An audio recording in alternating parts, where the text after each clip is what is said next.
Corona से लड़ने के लिए कहा तो ये तय हुआ था कि भारत टीम इंडिया की तरह लड़ेगा, लेकिन धीरे धीरे स्थिति ये आई कि इंडियन पॉलिटिकल लीग के हिसाब से पार्टियां बढ़ती चली गई, सियासी तूतू मैमे शुरू हुई और विपक्षी दलों ने सरकार पर इल्जाम लगाए, सरकार ने विरोधी दलों पर।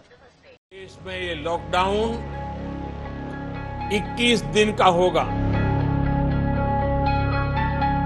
आज भारत माता रो रही है क्योंकि भारत माता के करोड़ों बच्चे, बेटे बेटियां सड़कों पे हजारों किलोमीटर चल रहे हैं, भूखे प्यासे चल रहे हैं। The central government does not appear to have a clear idea on how the situation will be managed. Corona संक्रमण काल के लॉकडाउन में 60 दिनों तक बहुत कुछ ठप रहा, लेकिन जो चीज ठप नहीं रही वो थी सियासत।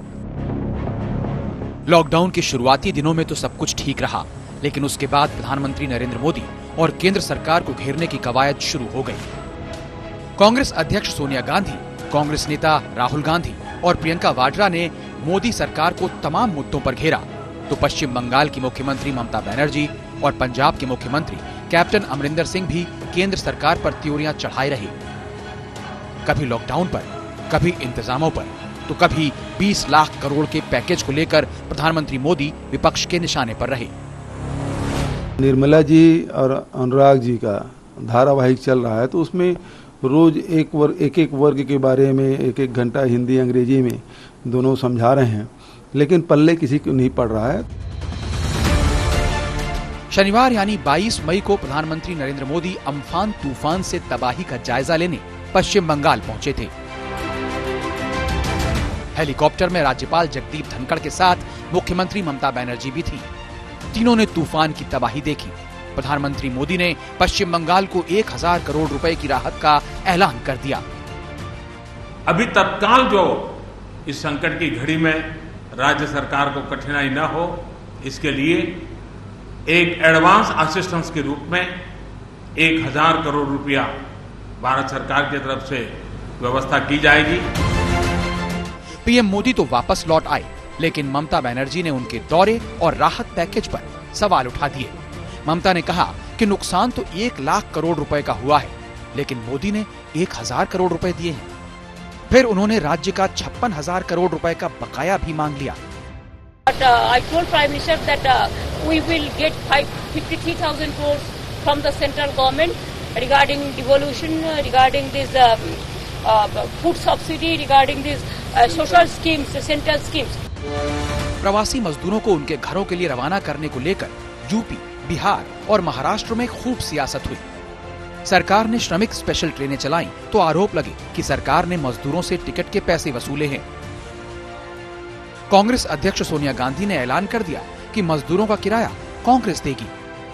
ये विकट हालात देखकर कांग्रेस पार्टी ने निर्णय लिया कि हर प्रदेश में जरूरतमंद श्रमिक भाइयों और बहनों के घर लौटने की रेल यात्रा का खर्च उठाएंगे।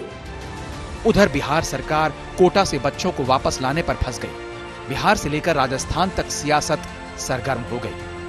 आप देखिएगा कि अगर लॉकडाउन तो सब राज्यों के लिए होना चाहिए था, तो अगर गुजरात सरकार अगर उत्तराखंड में बसेस भेज करके लोगों को लाती है, यूपी की सरकार लाती है, अन्य प्रदेशों की सरकार उनको लाती है, तो बिहार सरकार क्यों नहीं कर सकती थी?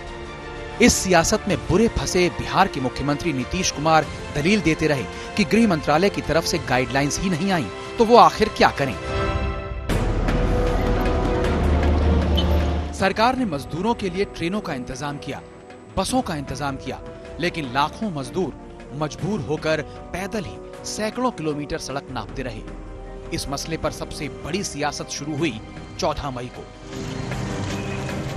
14 मई को कांग्रेस महासचिव प्रियंका गांधी वाड्रा ने आगरा का एक वीडियो ट्वीट किया, जिसमें एक महिला अपने सूटकेस पर बच्चे को रखकर उसे खींच रही थी। अपने ट्वीट में प्रियंका ने लिखा, थके हुए कदमों से ये किसका भविष्य खींचा जा रहा है? यूपी रोडवेज की 20,000 बसें किस दिन के लिए हैं, यदि हम विपदा के मारे इन हिंदुस्तानियों को घर भी नहीं ले जा सकते? आपके भाषणों से, पैकेजों से इनका भरोसा टूट चुका है। ये कदम अब अपने गांव पहुंचकर ही रुकेंगे। इन्हें घर पहुंचाइए। 16 मई को प्रियंका गांधी वाड्रा ने यूपी के मुख्यमंत्री योगी आदित्यनाथ को चिट्ठी लिखकर कांग्रेस की तरफ से 1000 बसों को चलाने की अनुमति मांगी। 18 मई को योगी सरकार ने कांग्रेस को बसें लाने की इजाजत दे दी तो पार्टी ने राजस्थान में बसों की लाइन लगा दी।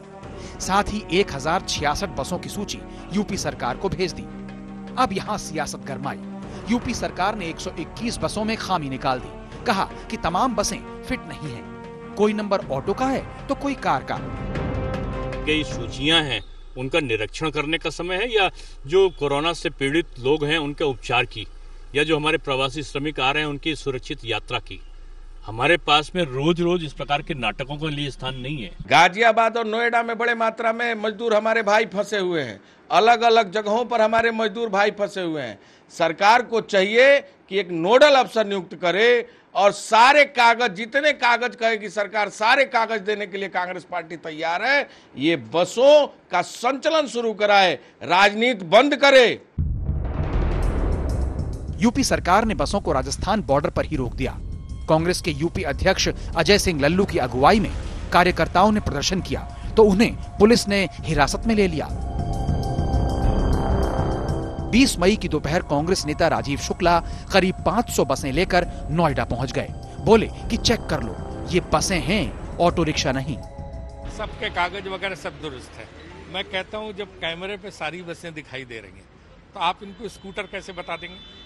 तो सारी बसें, हम आगरा में 600 बसें दिखा रहे हैं, यहाँ दिखा रहे हैं 250 बसें, और आप खुद कह रहे हो कि 869 बसों के कागज एकदम सही हैं, तो आप ले क्यों नहीं रहे? मजदूर बेचारे धूप में पैदल जा रहे हैं, उनको लेके जाओ। यूपी सरकार टस से मस नहीं हुई। इस बीच प्रियंका वाड्रा ने सरकार से कहा कि जो भी बसें हैं उन्हें चलाने की तो इजाजत दीजिए, क्योंकि मजदूर परेशान हो रहे हैं। परमिट ही नहीं दे रहे हैं यूपी के अंदर, तो बसें खड़ी रही, आज भी खड़ी हैं। अगर आपको इस्तेमाल करनी है तो इस्तेमाल करिए, हमें अनुमति दीजिए। आपको भाजपा के झंडे लगाने हैं, इन पे अपने भाजपा के स्टिकर लगाने हैं तो बेशक लगाइए, बेशक लगाइए। आपको अगर कहना है कि आपने उपलब्ध कराई है तब भी कराइए, लेकिन इन बसों को चलने दें। क्योंकि जब तक हम इस राजनीतिक उलझन में पड़े रहे हैं ना, जब तक आप अजीब अजीब से बयान दे रहे हैं और तमाम इश्यूज उठा रहे हैं, तब तक हम कम से कम 92,000 लोगों को घर पहुंचा सकते थे। इधर यूपी के बॉर्डर पर कांग्रेस और बीजेपी सरकार में बसों की पॉलिटिक्स हो रही थी। उधर 19 मई को एक बार फिर मुंबई के बांद्रा स्टेशन पर मजदूरों की भीड़ इकट्ठा हो गई। बीजेपी ने प्रियंका गांधी वाड्रा पर पलटवार करते हुए कहा कि वो यूपी के मजदूरों की चिंता छोड़ें, महाराष्ट्र, राजस्थान और पंजाब में बसें मुहैया करवाएं। कांग्रेस की बसें तो नहीं चली, लेकिन सियासत चलती रही। उधर कांग्रेस ने सरकार के खिलाफ दूसरा मोर्चा खोलते हुए सोनिया गांधी की अगुवाई में 22 मई को सर्वदलीय बैठक बुला ली। बैठक में सोनिया गांधी ने प्रधानमंत्री और केंद्र सरकार पर हमला बोला। सोनिया ने कहा, कोरोना को 21 दिन में खत्म करने का पीएम का दावा धराशायी हुआ। सरकार के पास लॉकडाउन को लेकर कोई प्लान नहीं था। सरकार के पास कोरोना संकट से बाहर निकलने की कोई नीति नहीं थी। कोरोना टेस्ट और पीपीई किट के मोर्चे पर भी सरकार विफल रही। सारी शक्तियां पीएमओ के पास हैं। वो कर्मचारियों और कंपनियों के हितों की सुरक्षा करें।